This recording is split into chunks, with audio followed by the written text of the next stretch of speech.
Hi there, Smart Driver, talking to you tonight about situational awareness, one of the fundamental components of smarter defensive driving. Kinds of roads present different traffic conditions. For example, downtown New York City on Broadway, which is the main north-south road on the island of Manhattan, is going to present very different traffic challenges than driving on a two-lane state road in rural Iowa, where there's going to be two lanes of traffic in opposing directions, and there are going to be potentially animals, farm animals, on the roadway that you're going to have to deal with when you're driving. Situational awareness, this is what we're talking about. Good videos to have a look at. Mastering shoulder check, as I was talking about, it's one of the fundamental driving habits that you can put in place that will significantly reduce your chances of being involved in a crash, because shoulder checking ties directly into ABS. Always be scanning and moving your head, because you have to move your head to safely drive a vehicle and look into the blind areas. 5 defensive driving tips, best practices for driving in the cities. Have a look at that video as well. Corey will put those up down in the comment section for you there. Now, what does barbecuing and what does swimming have to do with driving? Is there a lesson from this? Because sometimes, as we know, sometimes for those of you who do have barbecues in your backyard, I have one in my backyard, every now and again they catch on fire. Especially if you are lax on the maintenance of cleaning your barbecue. It's the same thing with swimming pools. Swimming pools in Canada claim the lives of 50 people a year. This is why we have so many lifeguards at public pools, because of the number of people who drown in swimming pools. Kitchen cupboards, on the other hand, we open and close kitchen cupboards every day, and somebody leaves the kitchen cupboard open, you bend down to get a pot underneath the bottom one, you stand up and you get the corner of the cupboard right in the top of your noggin. And that really wakes you up and improves your profanity. So why am I saying this? Because these activities, most of the time, we think of them as being really awesome and really fun, and it's the same thing with driving. It should be really awesome and it should be really fun, but there are times that there are deadly consequences that come with driving. Traffic crashes. In the United States of America, approximately 45,000 people a year are killed in traffic crashes, and another 500,000 people are injured in traffic crashes. There is an enormous cost to society for not driving safely and not understanding the dangers and inherent risks that happen and could potentially happen when you're driving. And this is the comparison that I'm making between things that happen at home that we think that should be fun, and our social activities, getting along with other people, having gatherings, those types of things. It can be similar to what's happening with driving. Priorities when driving. When do you have to pay attention? Because driving does ebb and flow. There are times that you can just shut your head off, listen to the music, drive down the highway, and nothing's going to happen because there's no other traffic and those types of things around. But there are other times that you need to really pay attention. And when are those times that you need to pay attention? Heavy congestion, you need to pay attention to what's going on. You need to maintain that following distance in front of your vehicle. Intersections, more than 40% of crashes happen at intersections. These are high-risk areas. And not only that, this is the place along the roadway where you are most likely to encounter vulnerable road users who are going to come back out in spades as we get into the better, nicer weather of summertime. E-scooters, electric vehicles, bicycles, pedestrians, those types of road users, and they are vulnerable road users. If you look at traffic deaths in high-income countries in the world, vulnerable road users make up 25%, 1/4 of traffic fatalities. So generally, when they get into a crash with a car, they generally get killed. And this is why in many cities in the world, we are reducing traffic speeds to 20 miles an hour, because at 20 miles an hour, the chances of a pedestrian surviving a crash are 80%. Whereas once the speed starts to climb up to 40 miles an hour, the chances of a pedestrian surviving that crash are less than 20%. This is why we're reducing speeds within cities, to increase the chances of pedestrians surviving a car crash. So situational awareness, what is the traffic on the roadway doing? What is the environment? And I'll talk more about environments here, different environments. Situational awareness allows you to read traffic patterns and potentially interpret the actions of individual road users. One of the most prominent traffic situations is an emergency vehicle, especially a police officer, or a crash with emergency vehicles stopped on the roadway. You will see traffic slowing down to move around the crash in the emergency vehicles, but also in the opposing lane of traffic, whether it's an interstate, a two-lane highway, or an urban roadway in the city. People on the other side are going to slow down and they're going to have a rubberneck. They're looking over at the other side of the roadway to see what's going on in the traffic crash. Not that they're ever going to see anything, but they're still looking over there to try and figure out what's going on and what's happening. If you see lights along the roadway and it's a police officer, emergency vehicles stopped for some sort of an emergency, know that the traffic in front of you is going to slow down and that you need to be slowing down and paying attention to what's going on as well to traffic. Because if you're having a rubberneck and you're gawking at what's going on the other side of the roadway, I can almost guarantee you that the traffic in front of you is going to be slowing down. Smarter defensive driving, social driving. You've heard me talk about this before. The number one tenet of social driving is that everybody else on the roadway is a knucklehead. I'm a good driver. It's the other guy that needs to change, not me. I don't need to be changing. So social driving and the tools in your toolbox for putting in place best practices, best defensive driving practices are space management, speed management, observation, and communication. If you can put those 4 tools in place and have the 2 to 3 second following distance in a car, more in a bigger vehicle, stopping back in traffic 1 vehicle length, observing, shoulder checking, having speed management to control space in and around your vehicle, in front of your vehicle especially, and then communicating effectively with other traffic on the roadways. And the way that we communicate with other traffic, the position and speed of our vehicle on the roadway. And I was thinking about this the other day in terms of a vehicle that didn't even signal as they were coming up to an intersection, and then they got to the intersection and they were slowing down, and I was behind them, and then they turned right at the intersection. I wasn't surprised that they turned right at the intersection because everything about the position and speed of their vehicle indicated to me that they were going to turn at the intersection, because they were slowing down, and they were slightly, ever so slightly, creeping to the right side of their lane, which indicated to me that they were going to turn right, even though they didn't signal. Next time you get upset about other drivers not signaling, just think to yourself, okay, what happened to the vehicle in front of me before they turned or they did something else unpredictable? Because in many instances, the speed and position of the vehicle in front of you, if you pay attention to it, it will indicate to you what that driver is going to do without any signals or lights. Signals and lights, horn, eye contact with other road users, especially pedestrians, vulnerable road users, cyclists, kids on e-scooters, those types of things, and then hand gestures. So generally eye contact and hand gestures go hand in hand. So if you're slowing down, waiting for a pedestrian to go across on a crosswalk, and they're kind of hesitating because they're not sure whether you're going to stop or not, you can get eye contact with them and then you can wave them across when you get your vehicle stopped. MIT, mapping intersections, tracking road users. This is what Paul was talking about earlier, and we've mentioned this a couple of times, about more than 40% of crashes happen at intersection. And in addition to that, intersections are the place where you're most likely to encounter vulnerable road users. Map and track the intersection as you're approaching. What kind of an intersection is it? Is it a simple crossroad? Is it a roundabout? Is it a T intersection? Is it a Y intersection? Is it a roundabout with 4 roads coming into it? Or is it a roundabout with many, many more junctions coming into that roundabout? Where are the cars in the roundabout? Where are the pedestrians? Where are the cyclists? The other traffic in and around that intersection, mapping and tracking the road users that could potentially cross your path of travel as you're moving through the intersection or you're turning at that intersection.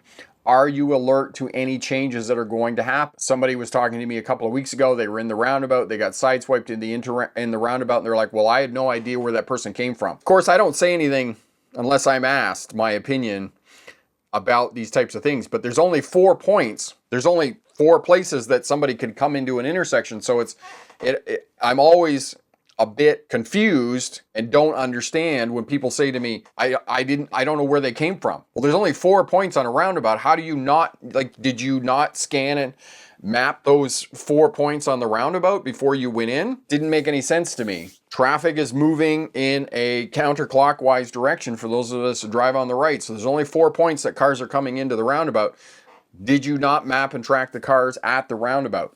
Were you distracted? Were you not paying attention? Did you not understand the high risk area that you're now approaching as you're driving your vehicle? 85, I wasn't given the whole story. No, I wasn't given the whole story. And generally, I'm not.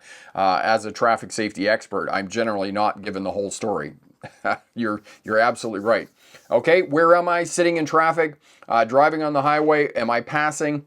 Or are you, as a new driver, still learning to determine gap and keeping yourself safe? Speed relationships, okay, is a fundamental component of driving.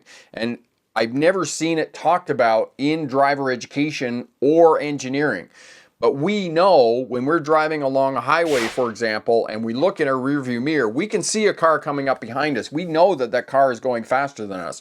Same thing if we look out the front windshield and we're scanning traffic in front of us and we're gaining on another vehicle, the space between our vehicle and the vehicle in front of us is getting smaller. We know that we're driving faster than that vehicle in front. So you need to understand relationships in speed and movement as you're driving along a section of roadway.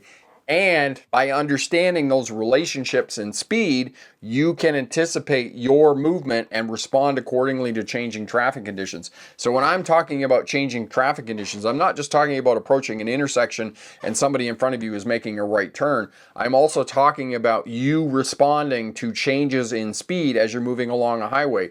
And the best example of this is on an interstate when you're, say, for example, on cruise control and you're mapping and tracking other cars on the interstate as you're driving along and you're on cruise control on a steady speed. You can look ahead and you go, okay, I'm gaining on that vehicle. I'm going to move out to the other lane. I'm going to pass. Okay, I'm in the passing lane. I'm sitting in the left lane. I'm looking in the mirrors. I'm watching. There's another vehicle coming up behind me. They're gaining on me. Okay, I get past this car. I'm moving back into the lane to let that other vehicle go past me. This is what I'm talking about in terms of relationships in speed and how your vehicle does that Tetris thing as you're moving along the roadway in kind of a linear line, as opposed to the game, where it's just game over and you start again. It's not like that with driving. You have a crash. All right, driving environments. I talked about these in the introduction. Residential areas, industrial areas, parks and schools, multi-lane city roads, school areas, two-lane city roads, so suburban areas, those types of things, freeways and interstates, rural country roads where most fatalities happen is on rural country roads, two-lane state roads. These are the places where most traffic crashes happen. Towns and villages. Of course, you come into the town or village off the rural road and it's got 30 miles an hour, starts now. And that's, generally where the police officer sits, right there in that transition. So get your vehicle slowed down before you get to that 30 mile an hour zone. Different environments are going to create different kinds of traffic patterns. For anybody that's been in Vancouver going to the ferry down on River Road there during the week, truck traffic, semi-truck after semi-truck after semi-trucks. There's just scores and scores and scores of them. So you're going to be in truck traffic and it's going to be a different driving environment than if you are downtown in a large metropolitan area. Experiential, where to focus, develop habits that will keep you safe. The 2 to 3 second following distance, stopping back in traffic 1 vehicle length, shoulder checking, shoulder checking, shoulder checking. These driving habits are going to keep you safe. New drivers, the 4 Ds, drinking, driving, dating, and distractions. Those are the 4 Ds that the new drivers, most people are getting their license when they're 17 years old now. They're not getting their license when they're 17 to 25 years old. For those of you who are in that age bracket of 17 to 25 years old and you're driving, that's what you're up against. Drinking, driving, dating, distractions, okay? Cell phones. How are we dealing with all these things that we really don't have a great deal of experience with when we're driving and all these things are coming into our brain and we're like, oh my God, what's going on? I don't know how to live my life. And, my relationship is a disaster and I'm going to go out and have a drink. And, maybe later I'll drive the car and talk on my cell phone. The 4 Ds of driving: observation and communication, understanding traffic patterns and communicating effectively with other traffic on the roadway. Develop driving habits that will protect you, okay? Shoulder checking, shoulder checking, shoulder checking. Signaling every time you change directions of the vehicle. And I never realized until I put a question up on the community tab how controversial signaling is. People will come back to, oh, you don't have to signal in that situation. You don't have to shoulder check in that situation. You don't have to put your parking brake on, blah, blah, blah. Cognitive dissonance. There's a big psychological term for you. Basically what it means, cognitive dissonance, is what people think. They will fit it in so that whatever you tell them fits into that, which in many cases for me as a driving instructor, it's that I'm wrong. When I teach the left-hand turns, as I did last week, I was talking about how to do left-hand turns. Best defensive driving practices for making left-hand turns. The caveat, there's two schools of thinking. One is to move into the intersection. I don't teach that one. I teach this one, which is safer and will keep you safe as a smart driver. Inevitably, I come back and somebody has left a comment on the channel that cops know best, I know best, you're an idiot, you're blocking traffic, you're creating congestion, you need to move into the intersection. Okay, that's fine, that's your thinking. That's cognitive dissonance because they can't possibly consider another point of view or something that could potentially keep them safe when they're making left-hand turns. Good luck in your driver's test, and remember, pick the best answer, not necessarily the right answer. The snow situation in the USA makes it a bit more challenging. Got to do a lot more scanning to stay safe, and the roads are icy. Yes, that's just a matter of increasing your following distance. Here's the good news, Frank. Here's the good news. The states, which are getting snow right now, and usually do get snow, Minnesota, Wisconsin, Illinois, Michigan, these are the states that have the least number of crashes in the United States. The states in the US that have the highest number of crashes are those states that don't get snow. Mississippi, New Mexico, Arizona, these are the states that have the highest number of crashes. People think that because there's ice and snow on the roads that they are more treacherous. And it is, it does lend itself to some weird vehicle behavior and potentially you could end up in the ditch. But when it's snowing and roads are bad, freezing rain, it's dark, for the most part, people tend to pay attention and they have higher degrees of situational awareness. When it's nice out and it's sunny, moderate traffic, clear roads, they got the radio playing and they're driving their vehicle, there's higher number of crashes because we are approaching the 100 deadliest days of the year, which is July, the end of June, July, and August, and the first 2 weeks of September. Those are the 100 deadliest days of the year. It's not wintertime, and people tell me that again and again and again. Wintertime is treacherous, and it's cold, and you gotta brush the snow off your cars, and you gotta put winter tires on your vehicle.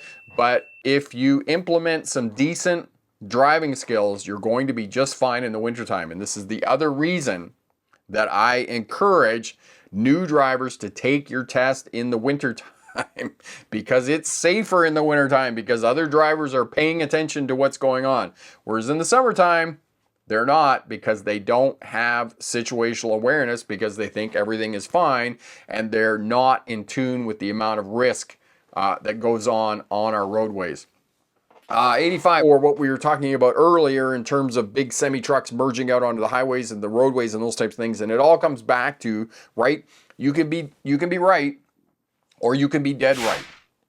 What are you doing on the roadway? Are you, responding to what's going on the roadway to keep yourself safe and to create that safety margin between you and other traffic on the roadway? Because if you're not near anything, it's less likely that you're going to hit something. So that's why when you're coming up and you see the overpass on the interstate. Oh, there's an overpass. Okay, there's an overpass. There's probably an interchange right there. There's probably an on-ramp and an acceleration on the other side of that overpass. So, I'm going to be looking over there and I'm going to be going, okay, there are cars coming down the on-ramp. So they're going to be merging out onto the highway. So I'm going to be proactive and I'm going to move into the other lane to allow them to merge out onto the roadway. And that way I have a buffer of space between my vehicle and their vehicle. So you're responding and putting in place best defensive driving practices that are going to keep you safe. If you can't move to the other lane, then you're adjusting your speed. And we go back to this component of relationships in speed on the roadway between your vehicle and other traffic, right? So if they're doing their job and they're getting out on the on-ramp, the acceleration lane, and they got their foot into it and they're accelerating and getting up to highway speed, in many cases, it's just a matter of you letting off the accelerator 2-3 miles an hour, 5 or 6 kilometers an hour, just slowing down, they get going, they tear off, and then you resume again, right? In many instances, if you're on cruise control on the freeway, it's just a matter of canceling the cruise for 3 or 4 seconds, the car slows down, the other car gets out onto the interstate, and then you resume and you carry on with your life. It's that simple. But there are people and drivers that get so bent out of shape when somebody's getting on that on-ramp, when they're getting on the acceleration lane, that, they are convinced, and they hold the conviction, and they will not budge from that conviction, that it is the job of the person who is merging to give way to the traffic that is on the highway. And I am on the highway, and I do not, in any situation, have to slow down or move over. That is not my obligation. But again, as you know, it doesn't matter who's right and who's wrong if you are in a crash.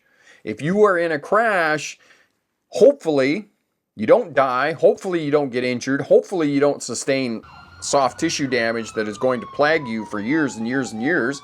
And then what are you going to do for transportation? Because now you don't have a car.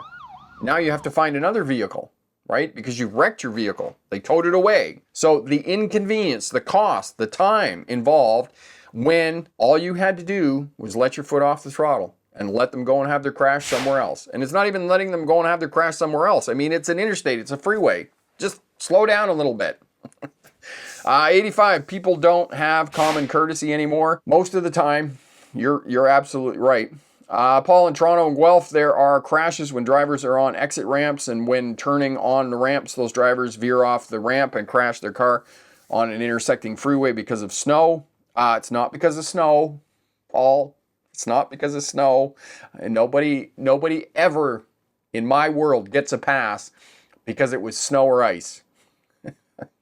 We make mistakes, and sometimes, every now and again, maybe it's snow, but for the most part, you were going too fast for conditions of the roadway. Most of the time. I would say a little bit, like 3 or 4% of the time, maybe it was snow or ice, but most of the time, no, it's not snow or ice. Most of the time, it's the fact you don't have good tires on your vehicle, and second, most of the time, it's because you're speeding. So no, it's not winter.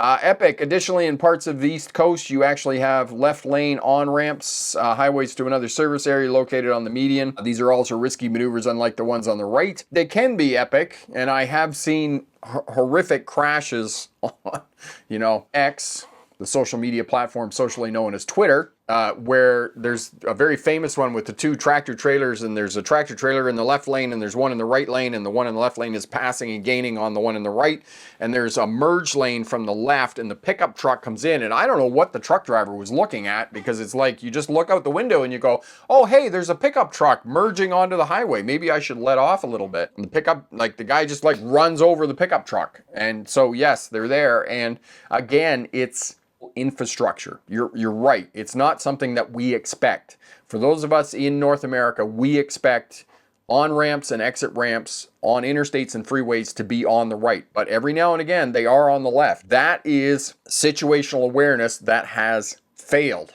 That is not situational awareness at all.